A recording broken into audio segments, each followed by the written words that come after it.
Psychosynthesis, a brief introduction from Will Parfitt. When people first encounter the word psychosynthesis, they think it looks complicated, but it's composed of two straightforward parts: psycho, relating to our psyche, and synthesis, not analysis, which is taking things apart, but synthesis, which is putting them together. So psychosynthesis is about putting together the disparate or even fragmented parts of our personality. The simplest definition I've come across says that psychosynthesis is learning to live with a vision that comes from deep within yourself. Well, that sounds fine, but what do we really mean by this? To explore it further, let's look at the work of Roberto Assagioli, the founder of psychosynthesis.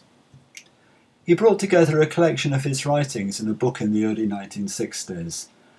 And in the introduction to this book, before going into detail on the visions and values of psychosynthesis, he said something about how he perceived the world then in the early 1960s. And he wrote, "When we observe the most obvious characteristics of contemporary civilization, we are struck by its extreme extroversion, its desire to know and master the forces of nature in order to satisfy its ever-growing needs and demands. This is indeed the dominating trend of our age, but it is by no means the only one, as a closer study will reveal." Well, of course, 50 or 60 years on from Assagioli writing that, with the increase in the consumer society and so on, we all know only too well how right he was. But what he's really telling us about here is, as well as the extreme extroversion of our modern age, there's also a more introverted way of being, a way of connecting with what I like to call the spirit of inquiry.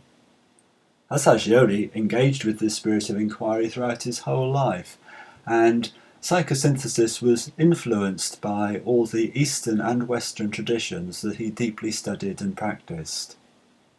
Essentially, psychosynthesis is Gnostic in nature.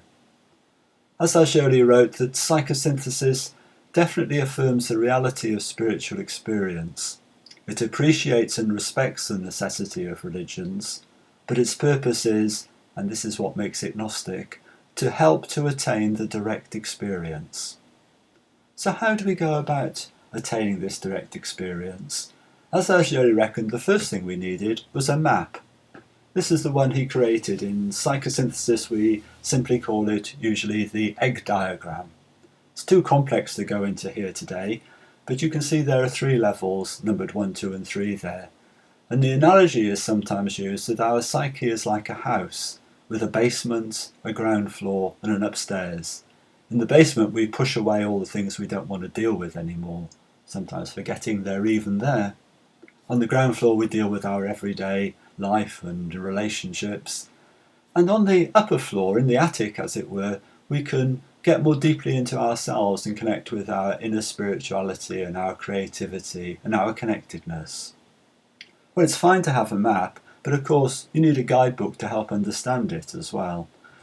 And what Assagioli did was said that there are basically 4 stages of attainment of this direct experience: thorough knowledge of one's personality, control of its various elements, realization of one's true self, the discovery or creation of a unifying centre, and the actual work of psychosynthesis, which is the formation or reconstruction of the personality around the new centre.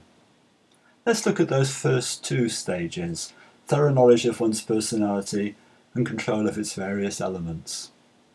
Assagioli wrote, "We have first to penetrate courageously into the pit of our lower unconscious in order to discover the dark forces that ensnare and menace us." This is the basement of the psyche in that analogy we were using. We have to go down and look at all the stuff down there that we've chosen previously not to deal with. But once we've done that, we're then in a position to realise our true self, to discover and create a unifying centre. And that leads us to the most important statement in the whole of Assagioli's writings, where he said, "We are controlled by everything with which our self becomes identified. We can control everything from which we disidentify ourselves." And he created, again from a synthesis of his Eastern and Western studies, a brilliant exercise called the self-identification exercise.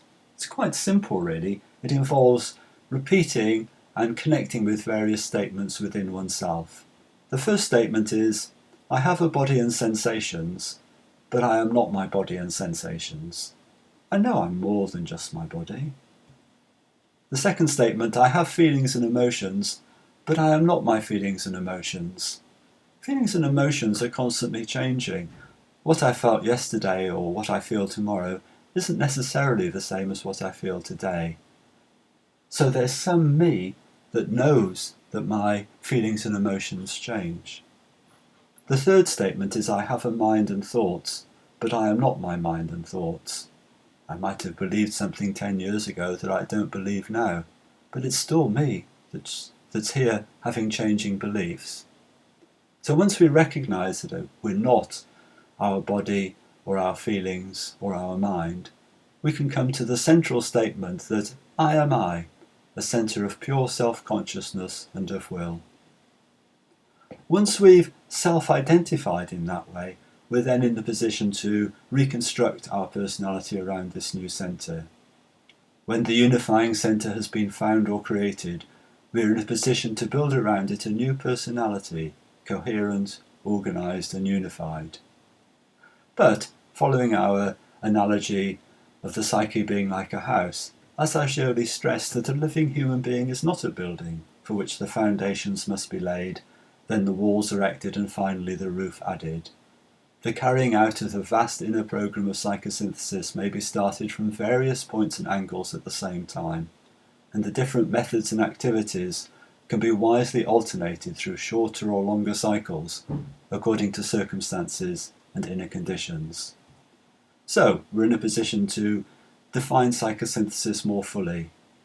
Psychosynthesis is a method of psychological development and self-realization for those who refuse to remain the slaves of their own inner phantasms or of external influences, who refuse to submit passively to the play of psychological forces which is going on within them, and who are determined to become the master of their own lives. Of course, this work we do on our inner self-development doesn't happen in isolation. We're part of a wider world, and as I earlier stressed, that psychosynthesis may also be considered as the individual expression of a wider principle, of a general law of inter-individual and cosmic synthesis. Indeed, the isolated individual does not exist, he wrote. Each person has intimate relations with other individuals, which make them all interdependent. Moreover, each and all are included in and part of the spiritual, super-individual reality. To quote Asajiri from the end of his life, we go from the eternal, out of the past, in the present, for the future. If you want to know more about psychosynthesis, go to www.psavalon.com.